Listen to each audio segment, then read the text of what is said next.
Radio Fréquence Méditerranée. Il est 19h. Attention, action! Gros plan sur Cinéfocus, l'émission 100% cinéma de Fréquence Méditerranée. Travelling sur les sorties ciné, les indiscrétions sur vos acteurs préférés, des jeux, zoom sur les blockbusters mais aussi les films d'essai. Qu'est-ce que tu fous, bon sang, j'ai peur, j'ai besoin de toi. Fantastique, science-fiction, thriller, aventure. Tout est dans Cinéfocus. Animé par Thierry, Yves, Arnaud et Emmanuel. Je vole! Jack! Soyez le réalisateur de vos envies avec Cinéfocus, un mercredi par mois de 19h à 20h. Allez, bonsoir les amis, bienvenue sur Radio Fréquence Méditerranée. C'est parti pour une deuxième heure d'émission, toujours en direct comme vous le savez bien sûr. Avec ce soir l'émission que vous attendiez tous et toutes, ou toutes et tous, c'est vrai on met les femmes en premier toujours, pardon. Cinéfocus avec ce soir un spécial Robert Redford, puisqu'on rappelle qu'il nous a quittés il n'y a pas très longtemps malheureusement, il y a une dizaine de jours. C'est ça. Et pour animer cette émission, bien sûr comme d'habitude, ils sont là tous les quatre, fidèles au poste. Emmanuel, mon cher Emmanuel, comment vas-tu ? Très bien, toujours un plaisir d'être là avec vous pour parler cinéma. On parlera de ton actualité aussi un petit peu. Tu as fait tu as fait des émissions aussi dans un cinéma à Cannes. Alors j'ai fait une carte blanche. Carte blanche. Ouais, on m'a offert une carte blanche à Grasse, pour être plus précis, et j'ai présenté le film Snake Eyes de Brian De Palma. Très bien. Ouais. Voilà, pour ceux qui le suivent, ceux qui ont des réseaux sociaux et qui le suivent sur les réseaux sociaux. Celui qui vit dans une grotte, c'est notre Yves, ça va ? Ça va très bien, merci Voilà. Jean-Luc. Bonjour à tous. On te retrouve en 2 heures d'émission parce que tout à l'heure tu étais déjà dans la première. Pourquoi tu dis qu'il vit dans une grotte ? C'est à cause de la barbe ? Non, il n'a pas de réseaux sociaux. C'est ça. Voilà, donc. D'accord. Et alors toi, mon cher Thierry, tu as des réseaux sociaux mais tu les regardes pas. Donc, Non, mais je me suis rasé. Voilà. C'est vrai. Ça va Thierry ? Oui, très non, bien. Thierry, je le tag même plus parce qu'il ne regarde pas. Donc, Je viens de faire 2 km à pied, là. Ça use. Et par contre, celui qui a des réseaux sociaux et qui regarde ses réseaux sociaux, c'est Arnaud. Oui, je regarde. C'est Le vrai. bon élève, À mes heures perdues. Bonsoir à tous. Voilà, en tout cas, il y a 2 bons élèves ce soir ici qui sont C'est avec ça. nous, qui regardent leur réseau, qui suivent. C'est Emmanuel Arnaud. On est parti pour un spécial Robert Redford, mais juste avant, mon cher Les sorties. Yves, tu fais les sorties cinéma. C'est parti. Oui, alors j'aimerais commencer donc par. Je vais faire une sortie ciné et une sortie plateforme. Donc là, je parlerai du film de Paul Thomas Anderson, donc Une bataille après l'autre, qui est sorti le 24 septembre. Avec Leonardo DiCaprio, Sean Penn, Benicio del Toro, enfin, Sacré casting. tripoté d'acteurs, Belle super distribution. casting. Donc moi, Paul Thomas Anderson, c'est un réalisateur que je suis depuis très longtemps, avec Boogie Nights, Magnolia, Punch Drunk Love, There Will Be Blood, Excellent. voilà, c'est Phantom Thread. C'est un très grand réalisateur de films indépendants américains. Là, alors je vous le dis tout de suite, le film je ne l'ai pas encore vu, mais a priori les critiques sont encore plus dithyrambiques que d'habitude. Il semblerait, on l'annonce favori pour les Oscars. Enfin voilà, a priori il semblerait que ce soit son meilleur film. Bizarrement aussi, c'est quelqu'un qui fait des films qui tournent entre 20 et 50 millions de dollars généralement, ce qui n'est pas énorme pour Hollywood. Là, il est à plus de 100 millions sur ce film-là. Alors effectivement, les 25 millions de cachets de Leonardo DiCaprio, 120, ça a je dû crois, aider. 120. Ouais, entre 110 et 120. Arrête d'aligner voilà, les c'est ça. chiffres parce que ça fait rougir Emmanuel. Non, mais voilà, mais J'adore, et puis de toute façon le film est tellement incroyable parce que je l'ai vu. tu l'as vu, Pour voilà, le c'était coup, là que je voulais en je l'ai vu. venir. Je l'ai vu au cinéma et franchement la mise en scène, les acteurs, enfin tout est bon, ça dure 2h40. Ça dure 2h42, ouais, Et c'est ça. à aucun moment, personnellement, je me suis ennuyé. Ça t'a eu des longueurs, ouais. Ah non, mais j'ai adoré. Et effectivement, voilà, après, je suis très grand fan de Leonardo DiCaprio, notamment, voilà, qui porte le film. Mais il n'y a pas que lui. Et Non. ça qui est bien, c'est que tous les seconds rôles que tu as cités Ouais. sont tous importants. Et voilà, et chez des grands cinéastes comme ça, ils savent mettre en avant les petits personnages qui ont moins de temps de jeu à l'image. Et ils sont tous exceptionnels et ils ont tous quelque chose à Mais raconter. d'après les gens qu'on voit sur le casting, là, les seconds rôles sont des gens qui en réalité Oui, font des premiers rôles. Quoi. Complètement, Donc, la plupart du temps. ouais. Mais c'est vrai aussi que voilà, quelque chose qui est important chez Paul Thomas Anderson, c'est qu'il travaille autant sa mise en scène que son scénario. Ses derniers films, là, il a surtout été nommé aux Oscars pour les scénarios. Il travaille mise en scène, scénario, et surtout, il s'arrange la plupart du temps pour être producteur exécutif, et il a le final cut. Là, visiblement, d'après ce que j'ai lu, ça a été un petit peu compliqué par rapport au producteur, puisqu'au départ, il sort un film qui dure à peu près 2h58. Il lui demandait 2h30. Finalement, il coupe à 2h42. On coupe la poire en deux. Il enlève quelques scènes. Mais il a déjà dit que pour la sortie Blu-ray 4K, normalement, il y aurait une version Director's Cut de 2h58. Donc voilà que bien entendu, j'achèterai. Puisque dès que je peux aller le voir au cinéma, je vais y aller. Donc voilà, mais j'attends qu'il sorte à mon ton, en espérant qu'il sorte. Donc Oui. voilà. Donc c'était ça, premier film dont je voulais un petit peu vous parler. Ensuite, écoutez, moi je vous parle d'une série que maintenant j'ai suivi les 2 premières saisons. Donc c'est La Diplomate avec Kerry Russell et Rufus Sewell. Donc bon, en bon historien géopolitologue, moi je trouve cette série excellentissime. Là, la saison 3 arrive sur Netflix le 16 octobre. Donc c'est Deborah Kahn qui réalise cette série et c'est vraiment très très bon. Et surtout, ça met en avant des éléments de conflit actuels pour créer une histoire fictionnelle, bien entendu. Mais voilà, Kerry Russell, elle est excellente. Rufus Sewell, qui était fantastique dans Dark City, pour ceux qui l'ont vu, d'Alex Proyas en 97, bien mieux que Matrix, passons. Donc voilà, mais c'était un truc, voilà. Et c'est vraiment une excellente série. C'est une série Netflix que je vous conseille. Ce sera tout pour ma part, pour les sorties. Comme ça, on va pouvoir attaquer. Voilà.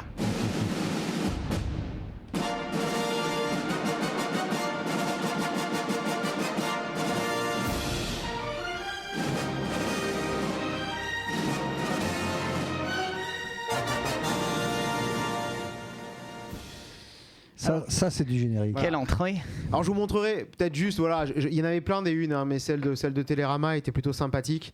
Donc voilà, Robert Redford, la classe américaine. Une grande gueule du cinéma. Voilà, non mais voilà, c'est juste un acteur, réalisateur, scénariste, producteur. Voilà, il est exceptionnel et surtout c'est un homme engagé, Oui. qui est engagé sur la cause du climat depuis les années 80. Et depuis même avant sa carrière d'acteur, parce qu'en fait il a commencé très tôt. C'est ça. Il s'est fait engager au parc de Yosemite. Je sais pas si tu savais Tout ça. à fait. Oui. Il a travaillé pendant 2 ans là-bas, était très proche de la nature, il a toujours aimé. D'ailleurs, on retrouve dans sa filmographie beaucoup de films, tout à fait. Out of Africa, etc., où il y a toujours un appel à la nature.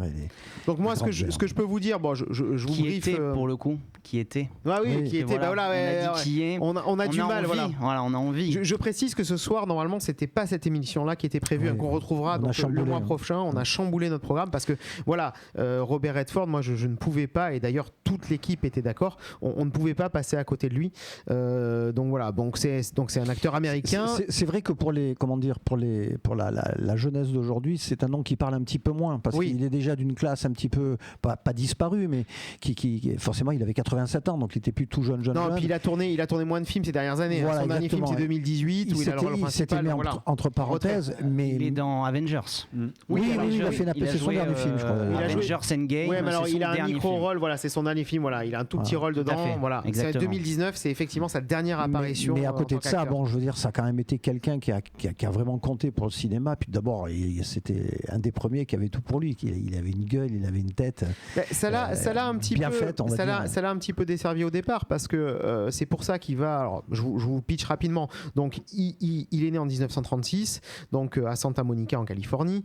Au départ, il vit dans une famille vraiment qui est très très très modeste. Donc, il voit les studios hollywoodiens qui sont pas très loin de chez lui, mais bon, il y va pas. Et lui, il se dit, moi, je vais plutôt, j'aimerais être peintre. Au départ, il veut être peintre. Après, il voit que visiblement les études d'art c'est quand même assez compliqué.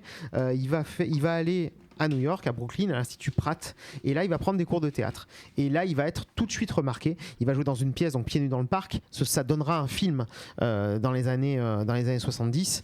Donc voilà, c'est comme ça qu'il commence par New York et par Broadway dans le cinéma. C'est dans les années 60 que vraiment il explose, et bon, bien sûr il a fait 82 films, donc on peut pas présenter les 82 films ce soir. Voilà, j'en ai sélectionné j'en ai sélectionné 6. Oui, non, parce qu'il y en a. Il y a très très peu de ratés dans toute cette carrière magnifique. Je veux dire, il commence dans des séries. Il commence dans Maverick à la fin des années 50. Il fait des apparitions de cow-boy. Voilà, et il finit, comme on a dit, en 2019, donc avec Avengers Endgame. Donc il commence en 58-59, il finit en 2019. Il a tout essayé. Donc voilà, il a absolument tout essayé.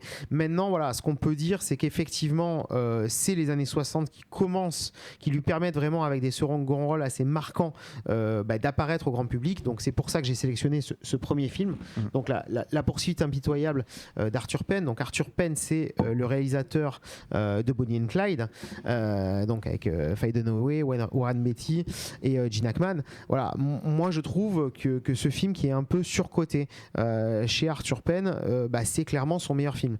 Là, il a un rôle secondaire, c'est Brando, qui a le rôle principal. Lui s'appelle Bubba Reeves. Voilà, il s'évade de prison, il est poursuivi. Et en fait, ce qu'on va voir, c'est l'histoire d'un lynchage. C'est quelque chose qui, aux États-Unis, au niveau cinématographique, a déjà été traité à de nombreuses reprises. Et ça a toujours marqué profondément le public et la critique. C'était déjà le cas avec le film de Fritz Lang en 1936, Fury, avec Spencer Tracy. Ce sera le cas après avec L'étrange incident avec Henry Fonda de William Oelman, qui est un merveilleux western qui date de 1942, qui parle aussi de cette question du lynchage. Il y a Jane Fonda qui est dedans, qui est magnifique. Voilà, moi c'est un film que j'ai adoré. Alors effectivement, je l'ai vu il y a déjà quelques années, je l'ai revu là pour l'émission. On en discutait avant avec Emmanuel et Arnaud, donc je vais leur laisser la parole pour leur demander un petit peu ce qu'ils pensent de ce film. On va peut-être commencer par Arnaud, si tu as quelques mots à dire voilà, sur ce film-là. Donc, non mais ça dit quelque chose de la société américaine, c'est clair. C'est-à-dire qu'on voit vraiment que c'est et ça a une résonance particulière aujourd'hui. C'est ça. On est en 2025 avec une présidence autocrate et autoritariste, et on voit vraiment dans ce film que c'est la violence et la médiocrité qui priment sur l'idée de justice et de tempérance. Moi j'ai été très bluffé par ce film parce que j'ai commencé à le regarder un peu, on va dire, en dilettante. Et j'ai été scotché par la subversion de ce film, parce qu'on voit des habitants de cette petite ville du Texas se vautrer dans la luxure, dans l'alcoolisme, dans la décadence, l'adultère. Bref, il y a vraiment, c'est la vie de tous les péchés. La vie de tous les péchés. Et au milieu, donc, il y a ce prisonnier qui s'est évadé, que toute la ville va chercher à... Parce qu'il a tué quelqu'un, enfin c'est pas lui qui a tué quelqu'un, c'est son complice qui a tué quelqu'un quand il s'est évadé, c'est ça l'histoire. Et au bout du compte, voilà, c'est lui qui va être accusé, c'est lui qui porte le chapeau et voilà. Et il se retrouve vraiment par hasard à devoir retourner dans cette ville parce qu'il s'est trompé de train, le train n'allait pas dans le bon sens puisqu'il s'est évadé comme tu viens de le dire.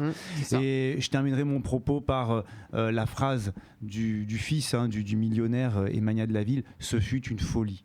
Voilà, ce film montre vraiment toute la folie de la foule dans ces cas-là de Pluville.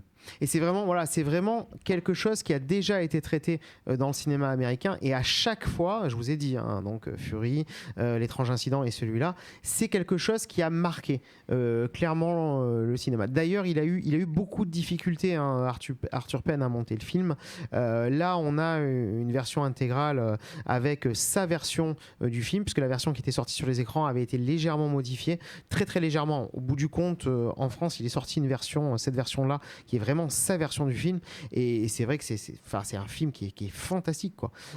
Francis Ford Coppola disait voilà, le jour où j'arriverai à faire un film comme ça, je serai un grand cinéaste. C'est Francis Ford Coppola. Le film date de 66, c'est ça. Et je trouve que voilà, il y a quand même, moi je répète, c'est assez osé. Enfin, on a quand même des scènes quasi orgiasque, je me trompe, merci pour l'adjectif. Non mais les scènes de violence sont vraiment sur Marlon Brando qui est le shérif, voilà, c'est vraiment compliqué, quoi, parce que lui il Marlon essaye de Brando, protéger. les scènes orgiaques, il s'y connaît quand même. Oui, allez, ça c'est fait.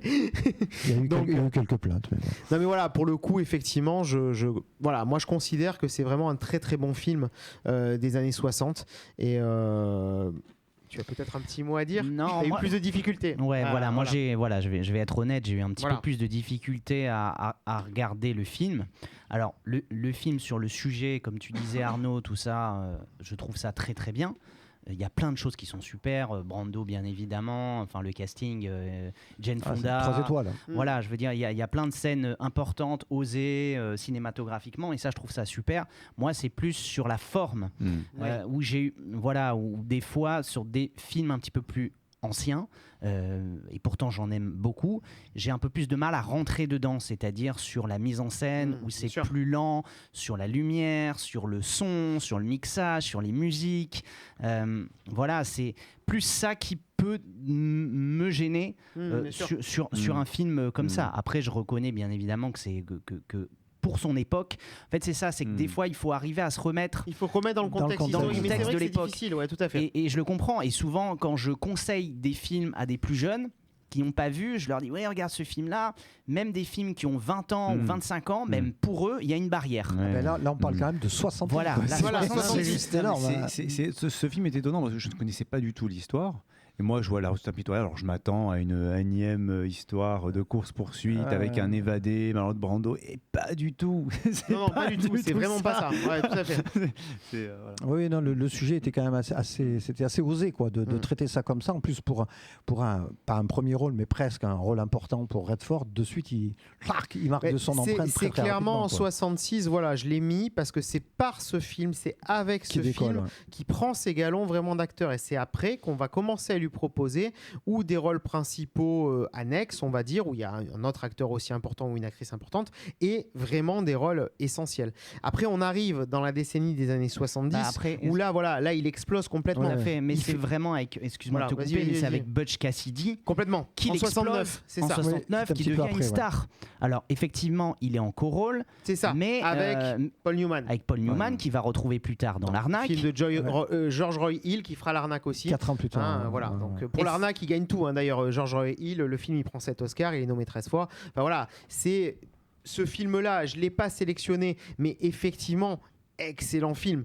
Film d'arnaque, film d'époque, film de la belle époque, film de gangster. Voilà, comédie en même temps, mais en même temps, c'est un peu policier. Voilà, très très très bon film. Et très facile à regarder. Pareil pour Butch Cassidy et le Kid, ce sont des films qui sont super simples à regarder. Voilà, mais c'est vrai que comme ces films-là sont excessivement connus, dans les années 60, celui-ci qui est moins connu. Finalement, je m'étais dit bon, ça peut peut-être être intéressant. Mais pour lui, il est très important ce Butch Cassidy, parce qu'en fait, déjà dans le nom qu'il a dans le film, ça va générer quand même une partie de tout ce qui a été sa carrière derrière avec le festival de Sundance. Le Sundance Kid, exactement. Et donc, je veux dire, il s'appelle Sundance Kid dans le film. Donc tout à fait. Ça a quand même, je pense ça a une portée psychologique très très très importante. Je voulais juste revenir 2 secondes sur la poursuite impitoyable. Vas-y. Puisque moi je suis sur la partie musicale, vous le savez, j'ai plus besoin de le dire maintenant. C'est John Barry. Celui qui a fait la géniale musique de Amicalement Vôtre. Et de James Bond aussi, qui a signé la bande originale. Là, pour le coup, je trouve que ça a un petit peu vieilli quand même. Mais bon, pour se remettre dans le contexte, mesdames et messieurs, fermez les yeux, nous sommes en 1966.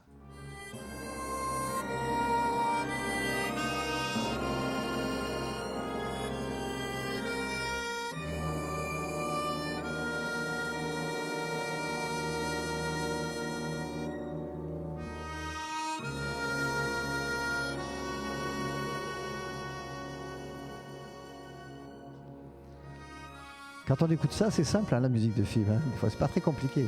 Tout à fait. Quelques notes, quelques violons tendus, un début de trompette, et hop.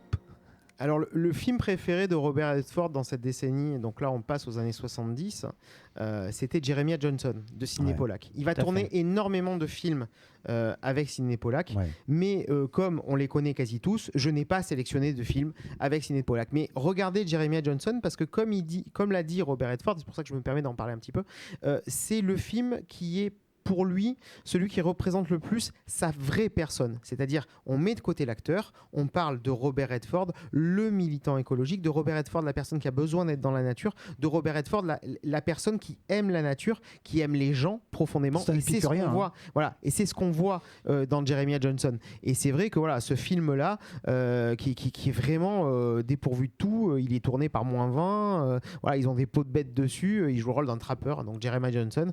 Voilà, c'est un film magnifique. Tout est tourné en décor réel. C'était une vraie prouesse à l'époque pour Sidney Pollack, qui a énormément galéré sur ce film-là. Il a beaucoup moins galéré que pour, par exemple, Out of Africa, où il a tout gagné, parce que là, pour le coup, il prend meilleur film et réalisateur. C'est plus tard, dans les années 80. Donc voilà, et Robert Redford joue encore dedans. Moi, j'ai choisi pour ces années 70 peut-être un film. Alors effectivement, Arnaud vous dira que ce film, il l'a vu, il ne l'avait jamais vu avant. Il est didactique. C'est vrai qu'il est didactique. Mais ce film-là, moi, ce que j'apprécie, Les Hommes du Président, All the President's Men, moi, ce que j'aime, c'est que ce film-là et l'enquête que raconte ce film a fait quand même tomber un président. A fait tomber le président Nixon. Voilà, c'est une histoire vraie. C'est le Watergate. C'est les journalistes qui ont fait tomber donc le président Nixon. C'est les journalistes donc Woodridge et Woodward qui donc sont joués ici par Dustin Hoffman et par Robert Redford. Voilà. Et ce film, ça parle donc d'une source qui explique ce qui s'est passé à l'immeuble du Watergate où il y avait la convention démocrate, et on petit à petit, on apprend, et c'est ces journalistes-là qui vont faire sortir l'information, qu'en fait, il avait engagé des plombiers. Ces plombiers, en fait, étaient des agents secrets de la CIA, mais en agence infiltrée, et ils avaient mis des micros pour écouter les démocrates à leur convention au fameux immeuble du Watergate. Alors, et c'est tout ce qu'on voit dans ce film-là, et c'est l'enquête qu'on voit, et justement le travail journalistique. Et moi, ce que j'aime vraiment, moi qui ai été journaliste, pas très longtemps, mais je l'ai été, c'est vraiment ce travail journalistique, ce travail didactique que moi j'ai aimé. Donc effectivement, le film, il est nommé pour pléthore d'Oscars, il va gagner donc meilleur scénario. Voilà, c'est surtout là-dessus qu'on va se baser. Et après, Dustin Hoffman et Robert Redford sont fantastiques dedans. Et petite précision, Robert Redford, c'est un des premiers films qu'il produit. Il met énormément d'argent personnel sur ce film-là parce que c'est vraiment important. Et le réalisateur Alan J. Pakula est fantastique. Le journaliste directement à l'initiative de tout ce que tu viens de raconter, a été étroitement a travaillé dans le film, avec le scénario, alors qu'il ne voulait pas avec les autres moutures qui étaient présentées avant que Robert Redford se mette dedans. Et à partir du moment où c'est lui qui a décidé, c'est lui qui a produit, c'est Alan J. Pakula qui réalise. Le journaliste est parti à fond parce qu'il savait qu'il avait affaire à un homme vrai et qu'il prendrait exactement au pied de la lettre tout ce qui était fait. Les deux journalistes ça ne serait pas bouffé par le taux. Et leur enquête, ils ont finalement décidé de donner les droits. Tu as entièrement raison. Quand ils ont vu que c'était Robert Redford qui était à la production et Alan J. Pakula qui est aussi producteur. On a un peu frisé le scandale quand même à la sortie du film parce que forcément il mettait en lumière des choses qui n'étaient pas très reluisantes pour le gouvernement de l'époque. Peut-être on frisait le scandale, mais le film est sorti. Et mais tout à fait. Deux journalistes, alors plus précisément, c'est Woodward et Bernstein. Bernstein, tout à fait. On peut investiguer. Alors certes, il y a toujours eu des pressions, il y a toujours eu la CIA, mais en regardant ce film, je me suis posé la question, est-ce qu'aujourd'hui, aux États-Unis, ces deux journalistes auraient pu aller aussi loin dans leur recherche. Je sais pas. C'est vraiment là, quand on voit qu'il y a des animateurs de Late Show qui sont suspendus, quand on voit qu'on multiplie les procédures bâillons, ce qu'on appelle ces procédures bâillons pour empêcher les personnes de sortir. Mais c'est valable à l'échelle de tous les pays, tu sais. Je veux dire, c'est pas que les États-Unis, parce que même en France, on aurait du mal à faire un truc comme ça aujourd'hui, de cette manière-là. Je pense. En tout cas, ce film, c'est une déclaration d'amour à la liberté de la presse qui constitue un réel contre-pouvoir. Et je crois que c'est vraiment important de se le dire, alors que n'en déplaise à certains, mais on a besoin d'une presse libre, justement. C'est le quatrième pouvoir, c'est considéré comme ça. Exactement. Et ce film, effectivement, il est très didactique. On apprend. Quand même, pour nos auditeurs, c'est important de savoir que l'affaire du Watergate a donné quand même lieu à aujourd'hui, dès qu'il y a une affaire, on rajoute le suffixe gate à n'importe quel. Il en fallait une en premier, c'était celle-là. Voilà, donc Thierry, toi, c'est le Monica Gate, je crois que tu préfères, c'est ça. C'est le Golden Gate. Voilà, c'est Golden Gate. J'aime bien Golden Gate. Mais en tout cas, ce film, il dépeint vraiment cette pugnacité de ces journalistes cherchant avant tout la vérité. Et c'est ça que je trouve vraiment qui fait la beauté de ce travail. Et souvent, ce sont des personnes passionnés qui se lancent dans ces carrières-là. Voilà. Donc oui, film intéressant, mais pas passionnant pour autant. On peut citer, alors moi dans les films comme ça, parce qu'on peut aussi faire une petite digression, je prends 5 secondes pour le faire, il y a un autre film qui est sorti en 2016, c'est Spotlight de Tom McCarthy, qui a gagné l'Oscar du meilleur film et du meilleur scénario, qui parle des scandales de pédophilie dans l'église catholique à Boston.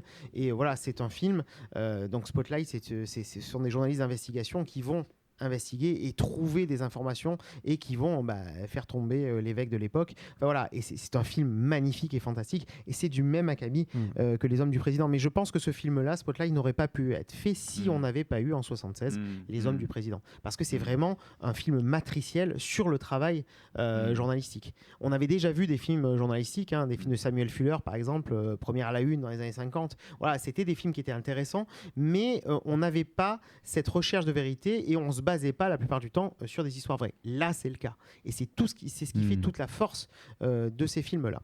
Porté par un duo d'acteurs, bien entendu. On est bien inimitable parce qu'on parle de Robert Redford, mais il y a aussi Dustin Hoffman à côté.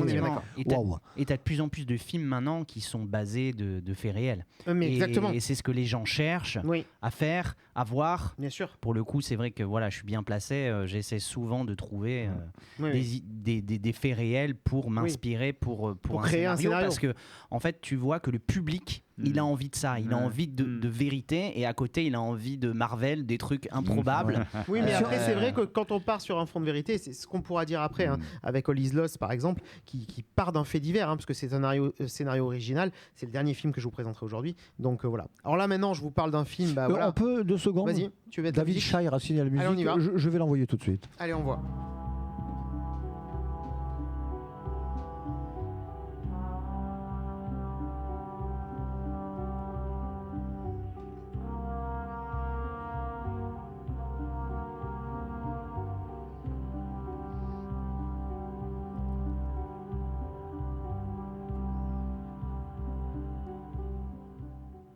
C'est fou ce que la musique peut évoquer des images quand même, hein, même si le film est assez lointain aujourd'hui. Mais cette musique, moi, ça me revient de suite, quoi.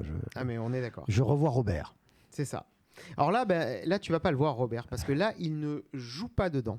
Par contre, il réalise ce film. Et il réalise en fait un exploit, puisqu'il va damer le pion à ce pauvre Martin Scorsese qui pensait réellement qu'avec Raging Bull, là c'est bon, c'était son tour. Il allait avoir son Oscar du meilleur réalisateur. Il faudra que tu attendes de Departed. Il n'a pas eu de chance, Scorsese. Il y a souvent un film qui est passé sous le nez. Et là, effectivement, il faut dire que ce film-là, il a coiffé tout le monde au poteau, parce que personne ne s'attendait à ce qu'il arrive à réaliser un drame comme ça.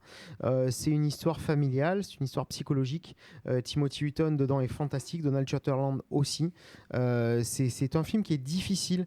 Moi, c'est un film qui m'a fait énormément réfléchir sur le rapport justement avec les gens, qui m'a aidé même à me remettre en question. C'est un film qui est exceptionnel. Il est très très beau à voir. Il est très difficile à voir, parce que voilà, on voit toute cette emprise psychologique qu'a cette maman, donc l'actrice principale que vous voyez ici, sur son fils. Cette capacité qu'elle a à ne pas l'aimer en fait, et c'est tout le propos du film, et Donald Sutherland qui essaye de compenser. Ça s'appelle Des gens comme les autres, Ordinary People, et vraiment il arrive à toucher au cœur avec ce film. Moi j'ai été ému la première fois que je l'ai vu, je l'ai vu, j'avais 25 ans, et j'ai vraiment été c'est d'ailleurs une très vieille édition de DVD, mais voilà, j'ai vraiment été choqué par ce film là, quoi. Mary Tyler dedans, elle est vraiment elle est impressionnante, quoi.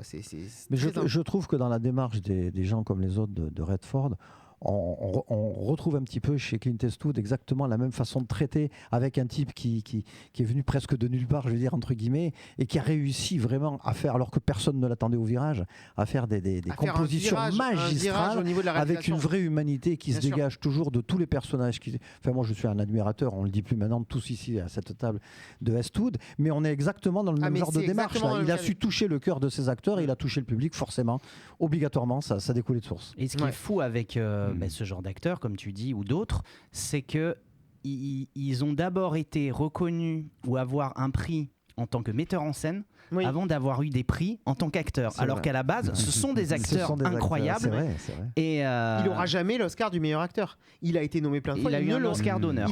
Ah oui, alors un Oscar d'honneur, c'est César d'honneur, Oscar d'honneur, je sais. Voilà, mais bon, pour l'ensemble de ça, quand on a un, quand même, ça fait plaisir. Non mais il a eu surtout un Oscar du meilleur réalisateur pour ce film-là. Eastwood, au bout du compte, il gagne des Oscars. Il est nommé un nombre de fois incalculable à l'Oscar du meilleur acteur. Il gagne 2 fois réalisateur pour Impitoyable et pour $1 Million Baby, et 2 fois meilleur film pour ces 2 films-là aussi. Voilà. Et c'est vrai qu'il ne gagne pas pour acteur. Non, mais comme le dit Thierry, son passé d'acteur fait qu'il doit certainement y avoir une capacité à faire sortir une sensibilité, quelque chose de fort possible chez les acteurs. Je crois que c'est après on était vraiment en face de quelqu'un d'authentique et de vrai. C'est ce qui a émané de toute la personnalité de Robert Redford. On lui consacre une émission parce que c'était un merveilleux acteur, mais c'était surtout un homme formidable, quoi. Je veux dire, je pense que tous les gens qui pourraient parler de lui le diraient. Ça a été notoirement connu à travers le monde pour ses engagements écologiques. Il en a eu un paquet. Oui, non, ça c'est autre chose. Après, c'est clairement sa sensibilité qui est mise en avant dans ce film-là. Et d'ailleurs, Donald Sutherland, qui est l'acteur principal donc de ce film-là, une autre grande gueule du cinéma, une autre grande gueule du cinéma qui nous a quittés il y a peu de temps, a dit aussi, moi je fais ce film-là parce que Robert est un ami, que j'ai confiance en lui, et voilà, j'y vais. Il y va un peu par hasard. au bout du compte, c'est quand même quasi un de ses meilleurs films. Ouais. Donc vraiment, non, c'est très très bien. Et Timothy Hutton d'ailleurs, qui est fantastique dans ce film-là, qui prend l'Oscar du meilleur second rôle. Après, ça va être difficile de rebondir après ce film-là. On le verra peu. Il a joué dans Le Jeu du Faucon de Schlesinger avec Sean Penn. Mais voilà, il a fait peu de films après où il va continuer à percer. Non, c'est avec ce film-là qu'il perce. Et voilà, merci Robert Redford pour ce film-là qui est fantastique. Il y a eu d'autres réalisations après. Je parle pas de ces autres réalisations. Là, je vois que tu as Lion et Agneau qui date de 2007. Il joue dedans cette fois-ci. Il y a Meryl Streep, il y a Tom Cruise dedans. Un très bon film de géopolitique aussi. Peut-être le reproche que je lui ferai, c'est qu'il est peut-être un peu attentiste et surtout les scènes d'action sont montrées vraiment par petites touches. C'est plus le discours. On se croirait dans une pièce de théâtre avec à deux endroits, si vous voulez. D'abord, on est dans un centre de commande et ensuite, après, on est clairement sur le théâtre des opérations, mais on le voit peu finalement. Il y a un montage alterné. Il y a un montage alterné qui peut déranger un peu, mais le film est intéressant aussi. Après, il a fait L'homme qui murmurait à l'oreille des chevaux dans les années 90. Il a fait Quiz Show pour lequel il sera nommé une nouvelle fois à l'Oscar du meilleur film et Au milieu coule une rivière. Voilà, il a fait énormément de films. Milagro aussi à la fin des années 80 parce qu'il a mis du temps après ce film-là à digérer cet Oscar. Il fera Milagro en 89 et il va mettre du temps. Je pense que c'est ça qui dénote toute l'intelligence du garçon, c'est-à-dire qu'il s'est jamais précipité pour courir derrière le succès. Il a fait un film extraordinaire et il a attendu simplement la bonne occasion pour remettre le couvert. Ça a pris du temps, c'est sûr, mais à l'arrivée, tout ce qu'il a fait était frappé du bon sens. C'est vrai que ces films en tant que réalisateur sont vraiment tous intéressants. Même le dernier, Sous surveillance, avec Shia LaBeouf en 2012 est intéressant aussi. Voilà, c'est vrai qu'il a ce côté. Déjà, il prend le temps au niveau de la réalisation et surtout, voilà, il attend d'avoir le bon scénario, d'être bien entouré et de proposer quelque chose de vrai qui potentiellement le touche. Parce qu'on voit que dans Sous surveillance, qui date de 2012, on n'en parle pas aussi là, avec Shia LaBeouf, c'est un militant. C'est un militant qui s'est battu pour les droits civiques et qui maintenant se bat pour l'écologie. Voilà, tous ces combats, on peut les retrouver au travers de ces films. Voilà, au travers de ces films. Et ça, c'est important. Et ce que j'aime bien aussi, c'est qu'il a aussi souvent mis la nouvelle génération en avant dans ses propres projets. C'est-à-dire que là, tout à l'heure, tu parlais du film... et Au milieu coule une rivière avec Brad Pitt. Voilà, avec Brad Pitt, exactement. Scarlett Johansson dans L'homme qui murmurait à l'oreille des chevaux. Enfin voilà, c'est vraiment la Shia LaBeouf. Enfin bon, c'est pas leur premier film, mais en tout cas, c'est les débuts où c'est pas encore des vedettes. C'est quelqu'un qui avait un très bon fond, qui voyait les choses bien avant beaucoup de gens. Et c'est ce qui fait toute la classe du bonhomme. C'est-à-dire, il y en a eu énormément d'acteurs américains. On pourrait faire des émissions sur pratiquement tous les gros acteurs américains. Mais lui, on va les faire. On va les faire, on a le temps. On va les faire, on est là pour ça. On a signé un contrat pour les 25 prochaines années. On est qu'à la 4e saison. On est qu'à la 4e saison, voilà. Si on est augmenté, moi, j'en fais une vingtaine. Mais c'est vrai que Robert Redford, enfin, en tout cas, à mon niveau, à moi, ce qui émane de ce personnage, c'est que c'est vraiment un type entier. C'est un mec vrai, quoi. Et je me rappelle aussi d'un film qui n'est pas sur la table là, qui s'appelait Personnel et confidentiel, que j'ai beaucoup aimé, qui était un film un petit peu intimiste où il jouait le rôle d'un journaliste de guerre avec Michel Pfeiffer, qui était magnifique. Et en fait, c'est lui, quoi. Il était comme ça, il n'était jamais un mot plus haut que l'autre, toujours tranquille, il allait droit au but, c'est-à-dire quand il voulait quelque chose, il était sérieux et ça tombait, tu savais ce qu'il voulait. Mais à côté de ça, c'était quelqu'un qui maniait beaucoup l'autodérision, il se prenait pas au sérieux. D'ailleurs, il y avait une énorme complicité, j'ai fait quelques recherches un petit peu quand même, une énorme complicité avec Paul Newman, qui était son grand ami, bien entendu, et depuis l'époque de Butch Cassidy et l'arnaque. Et je me suis laissé dire d'ailleurs qu'il arrivait toujours en retard, Robert Redford. C'était quelqu'un qui n'était jamais ponctuel. Et un jour, il a reçu un petit cadeau. Il a ouvert son cadeau. Et ce cadeau, c'était un grand cadre qui était très très bien fait, bien fini et tout ça, où il y avait marqué la ponctualité et la courtoisie des rois. Ça lui avait été adressé par Paul Newman. Alors, il a beaucoup apprécié. Il l'a mis sur sa cheminée et tout. Et quelques jours plus tard, pour le 50e anniversaire de Paul Newman, il lui a fait livrer devant chez lui une voiture de course, parce que Paul Newman aimait beaucoup les voitures de course. Et il a fait livrer une vieille Porsche complètement déglinguée, bousillée de partout et tout, mais tout empaquetée, ce qui fait ne voyait rien. Quand il a enlevé le paquet cadeau, elle était complètement déglinguée, la pauvre voiture. Et Paul Newman, qui voulait pas rester sur un échec, lui a renvoyé quelques semaines plus tard la voiture. Quand il n'était pas là, il l'a fait rentrer dans son salon. Quand il est rentré, Robert Redford, il a trouvé la voiture dans son salon.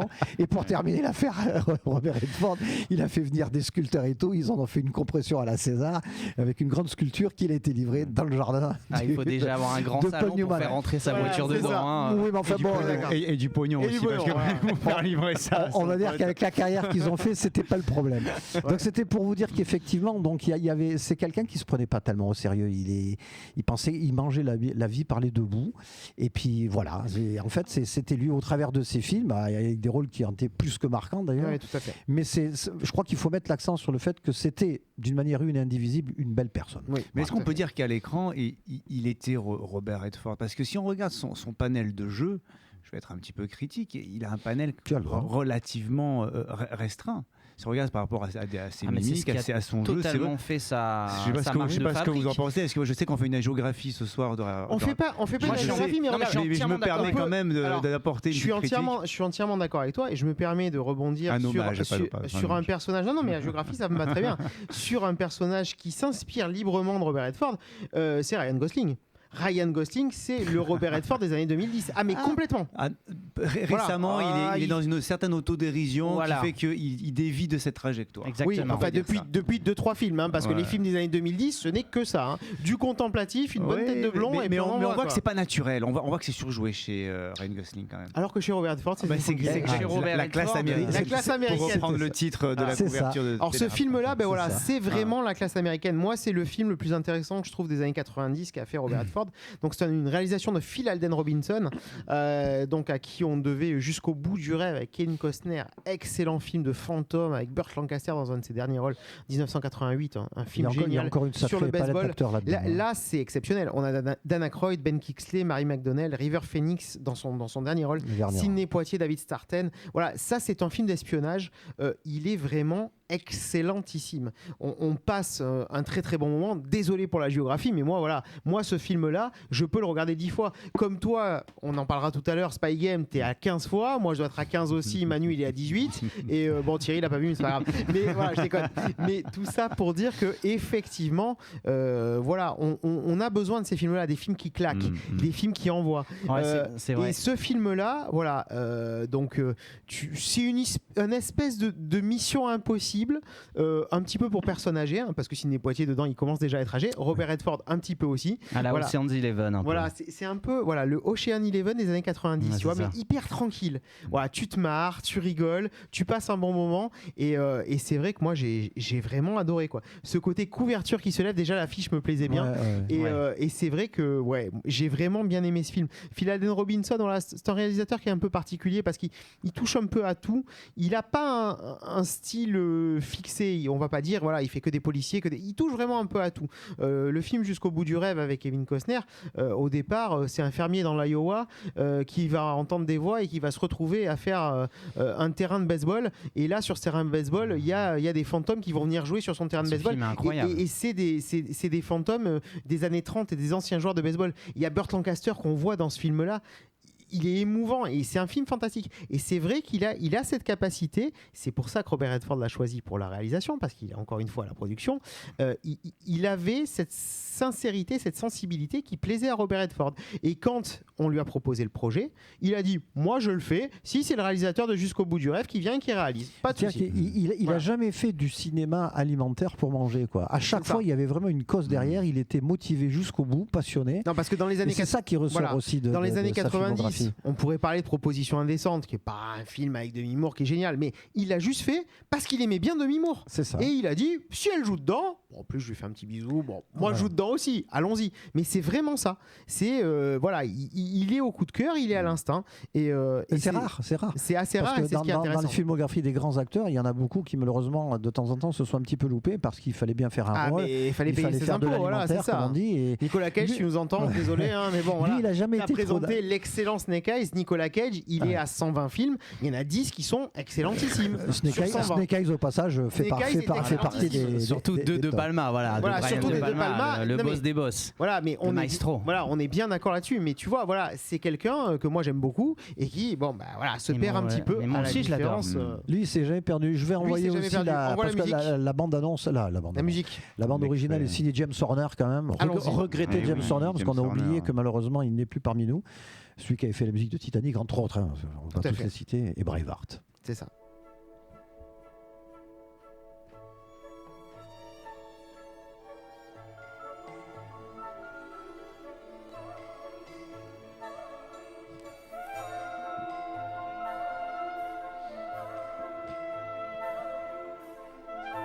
sur du classique pur là. Hein.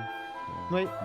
Et ça montre vraiment le fait que voilà quoi, c'est genre des petits vieux mais pas trop vieux, tu vois, on n'est pas encore sur les pattes quoi, mais qui prennent leur temps. Bon pied bon oeil. Voilà, bon pied bon oeil, tu vois, c'est vraiment ça. Si tu écoutes bien le tout petit extrait musical qu'on vient de mettre, là effectivement, on sent la légèreté dans la musique, mais derrière tu sens une petite profondeur avec la voix de la femme qui part. Bon, on l'entend pas assez parce que c'est trop court.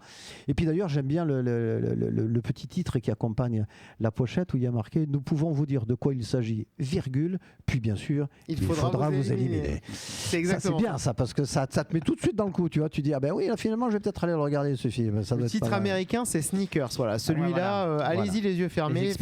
Et non pas Snake Eyes, c'est Sneakers. Voilà. Non, ou l'expert avec Stallone. Oui, ou l'expert avec Stallone et Sharon Stone. Non, et ça n'a rien à voir aussi avec les experts Miami et Los Angeles. Horatio. Bon les gars, si on veut parler d'experts, il y a quand même un film, la Sainte Bible pour notre cher Arnaud. Voilà, Spy Game. Alors, parce que au début, au début de l'émission, il faut quand même dire, je me permets, allez, je donne une petite info. Au début de l'émission, au début de l'idée de prendre Robert Redford pour lui rendre hommage, cet hommage géographique, mon cher Arnaud, que je connais depuis 1999, m'a dit bah écoute, moi Robert Redford, ouais, j'aime bien. C'est pas bien ce que tu fais là. Mais voilà, mais moi j'ai vu Spy Game quoi. C'est moche. Et je lui ai dit mais t'as vu quoi d'autre? Et ben j'ai vu Spy Game. Mais sinon t'as vu quoi d'autre? Ben j'ai vu Spy Game. Et comme à chaque émission, je vais sortir ma brosse à reluire, chers auditeurs, les conseils d'Yves, vraiment suivez-les parce que ça m'a permis justement d'aller explorer des chemins cinématographiques jusque-là inconnus mais que j'ai fort apprécié.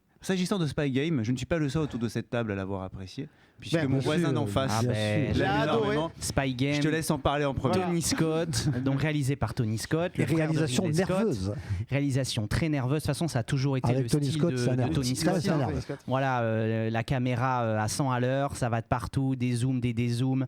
C'est tout le temps en mouvement, en hélicoptère, en travelling.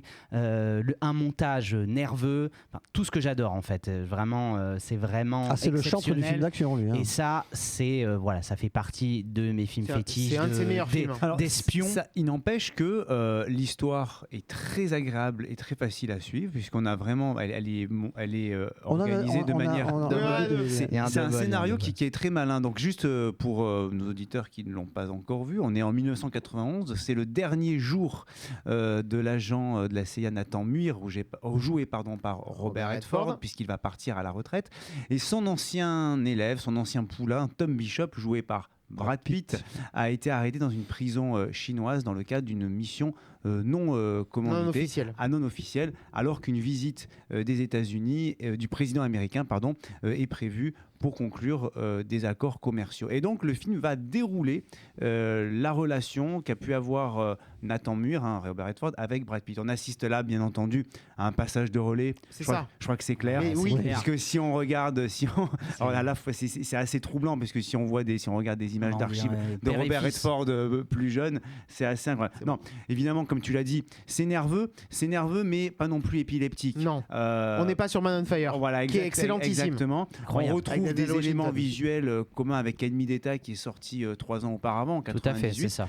Et un montage équivalent, c'est normal puisqu'il s'agit de Christian Wagner qui a travaillé sur de nombreux films de Tony Scott et de Michael Bay. Et je ne peux pas m'empêcher de parler de la musique et de son compositeur, Harry Gregson Williams, que j'adore puisque la musique est omniprésente dans le film avec ce mélange justement de classique, de musique électronique, des textures vraiment très intéressantes. Des grosses basses. Et qui vraiment, et qui pour moi, c'est chez vous. Si vous regardez ce film, vous sortez les grosses enceintes, vous mettez les basses, vous y allez à bloc parce que c'est vraiment comme ça qu'il s'apprécie. Il faut surtout pas baisser le son quand il y a les scènes d'action qui partent parce que c'est là que ça devient intéressant. Et dernier point, c'est-à-dire qu'en plus, l'intelligence du scénario fait qu'on passe en revue les 30 dernières années de l'histoire récente américaine, puisqu'on part du Vietnam en 75 pour arriver donc jusqu'à la chute du mur de Berlin, avec en plus au niveau de la photographie une photographie particulière pour chaque époque. Voilà, c'est très saturé pour le Vietnam, un peu bleuté pour la période berlinoise. Et puis voilà, et puis on voit donc ce scénario donc qui est assez malin et qui il y a quelques explosions bien sûr parce qu'on est chez Tony Scott, c'est spectaculaire, mais c'est pas ça qui fait l'intérêt du film. Voilà, je trouve que c'est vraiment l'intérêt, il est vraiment dans dans cette histoire qui est très sympa. Alors, une petite anecdote moi sur Tony Scott par rapport à ce film que j'adore aussi, bien entendu. Un des films de Robert Redford que je préfère, comme toi, hein, parce que bon, je te rappelle qu'on est très bons potes, donc voilà. Non, ce qui est vraiment important dans ce film, Robert Redford l'a dit, moi je ne ferai jamais de film noir. Et pourtant, Tony Scott et son frère étaient fans, tous les deux, des films noirs américains des années 40-50, les films d'Henry Hathaway, d'Orson Welles, ils étaient fans de ces films-là.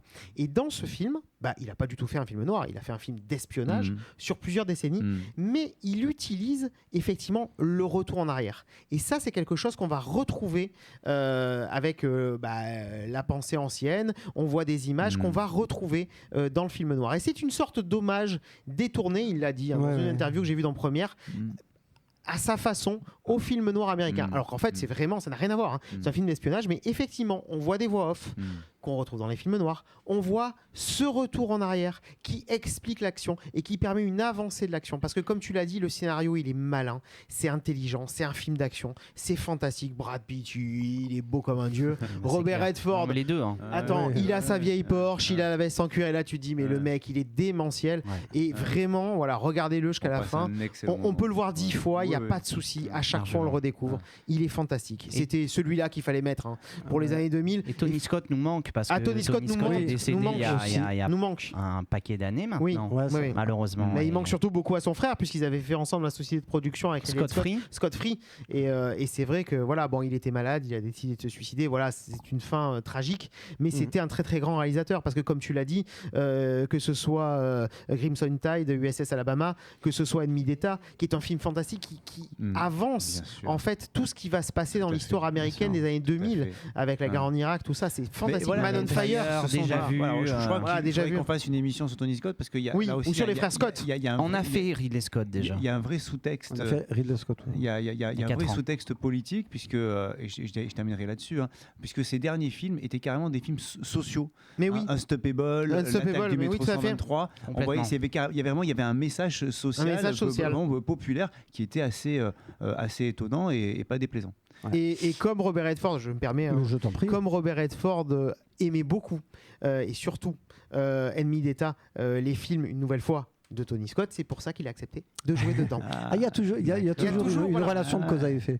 Tu parlais de la musique de Gregson Williams, qui est effectivement un très très bon compositeur, qui a énormément travaillé avec Hans Zimmer, du reste. Avec le studio Mediaventure. Voilà, c'est ça. Donc on reconnaît quand même un petit peu ce gros son, c'est magnifique. Ah, t'as choisi celle-là.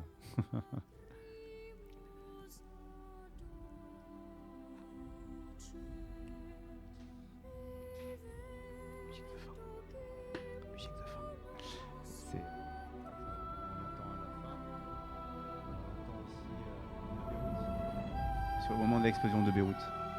De l'immeuble à Beyrouth. On sent toujours les grosses basses derrière, c'est tout à fait le climat zimérien. Enfin, ils ont beaucoup travaillé ensemble. Tu as choisi on va dire l'extrait le plus symphonique, le moins électronique. Le moins électronique. Alors, je parlais de gros sons, il y avait moins de gros sons, mais bon, c'est la bande générale qui a bel extrait. C'est bien, et puis on voit une évolution dans la musique entre 60 et... Ouais, mais complètement. Absolument. Mais effectivement, c'est des films très différents, mais voilà, on voit aussi l'évolution des personnages et l'évolution du cinéma, car je vous rappelle, le cinéma est un art récent, les Frères Lumière, 1895, c'est récent le cinéma. Faut pas oublier ça, mais c'est un art fantastique que moi j'adore.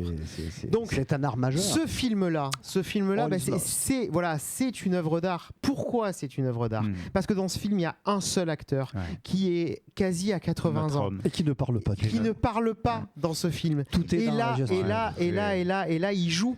Et il fait pas les mimiques habituelles et là il est démentiel et il s'en prend plein la tronche de l'eau. Là on n'est plus dans Titanic où le bateau il coule. Il l'aura arrosé pendant 2h30 durant avec un jet juste en donc face. on est face à un jeune réalisateur, J.C. Chandor, qui a fait des films qui sont relativement intéressants et c'est vrai que ce film là pour moi c'est son meilleur. Il a fait Triple Frontière aussi qui était pas mal. Il s'appelle All Is Lost. C'est All Is Lost. Voilà. Tout est perdu. C'est un film que j'ai tellement aimé puisque je vais rendre aussi un hommage dans mon livre lycée, puisque je fais l'option cinéma avec une collègue, et on va présenter 2 films de Robert Redford. On va présenter donc celui-là en premier, et ensuite Robert Redford jeune, dans Les 3 jours du Condor, de Sidney Pollack. Celui-là aussi, on n'en a pas parlé, mais un film de Sidney Pollack des années 70, juste après Jeremiah Johnson.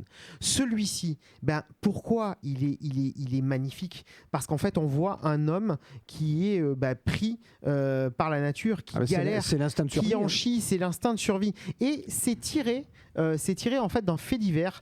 C'est arrivé à un navigateur néo-zélandais, qui en fait rentrait chez lui et qui a eu cette avarie dans l'océan Indien et qui a tapé en fait un conteneur, parce que c'est ça. Voilà, c'est un bateau. Il est en train de dormir, il est seul, il fait un tour du monde et il tape.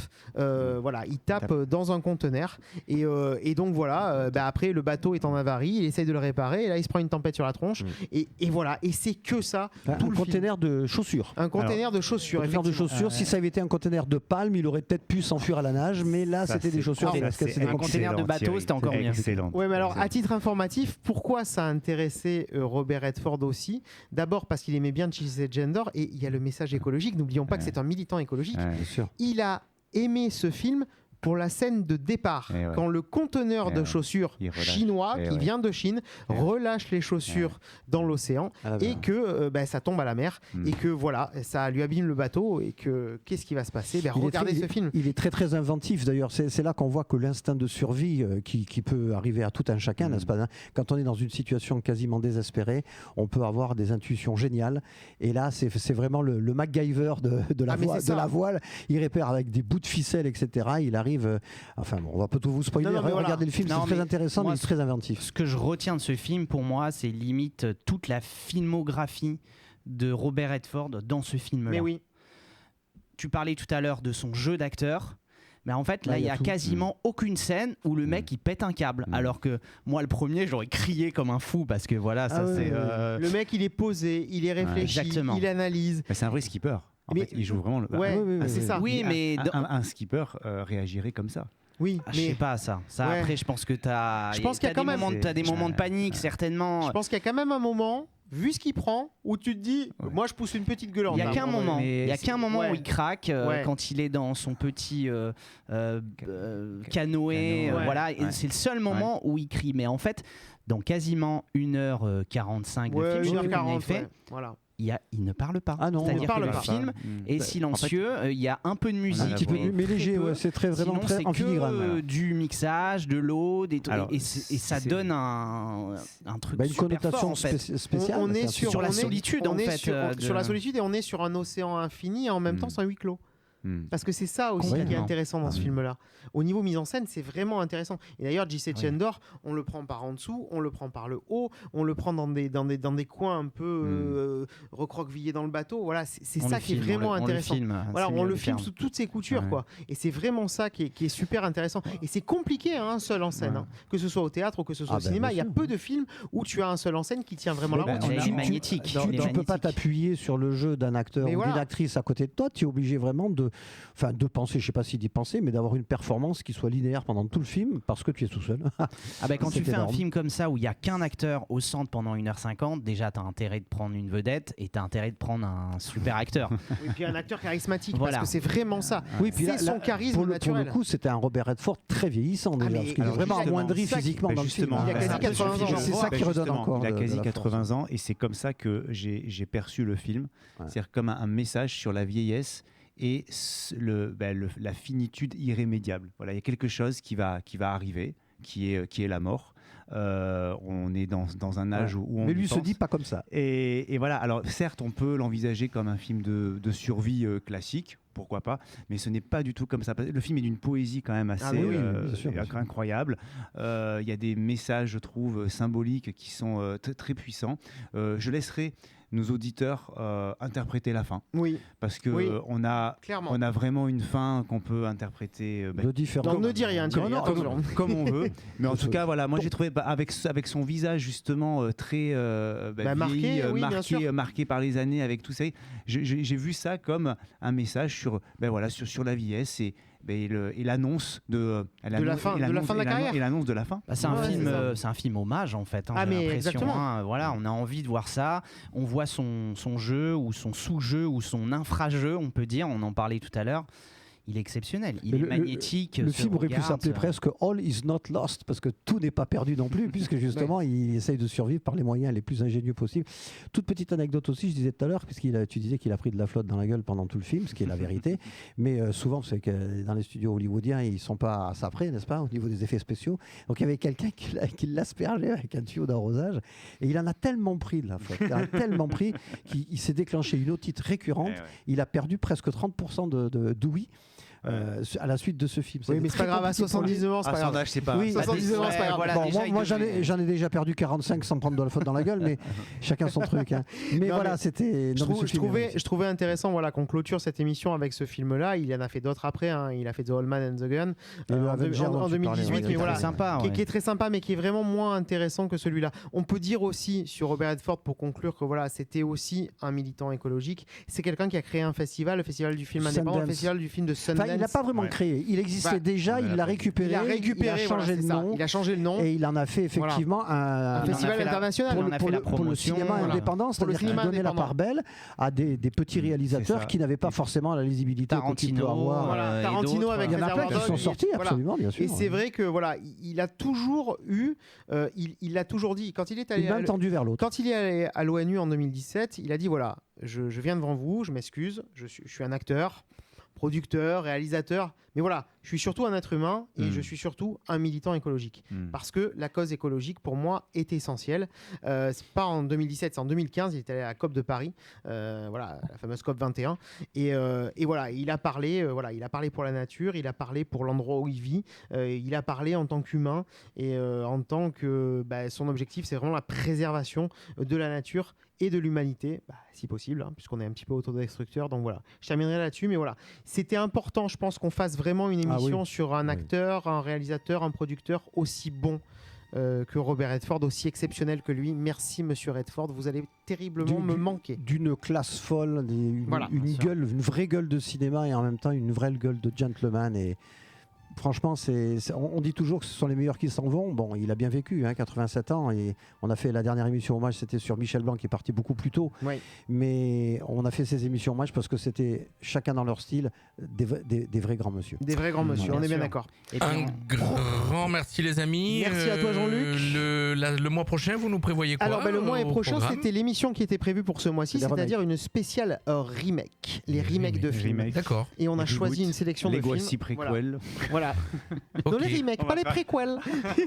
Écoutez, rendez-vous donc au mois de novembre pour un nouveau Cinéfocus avec, comme on vient de vous l'annoncer, les remakes. Ce soir avec vous, c'était ceux qui étaient autour de la table, Emmanuel, Yves, Arnaud et Thierry. Voilà, qui ont... Au revoir à tous. Vous ont et regardez des films de Robert Redford, s'il vous plaît. Et je ressemble plus à Robert que à Redford. Oui, c'est vrai. J'ai pensé que tu allais la faire. Je pensais plus sur Thierry. Mais le jour où il sortira son film, on l'appellera Emmanuel Redford. Emmanuel Redford. Merci à tous. Fréquence Méditerranée. Fréquence Méditerranée. La radio 100% soleil. La radio 100% soleil.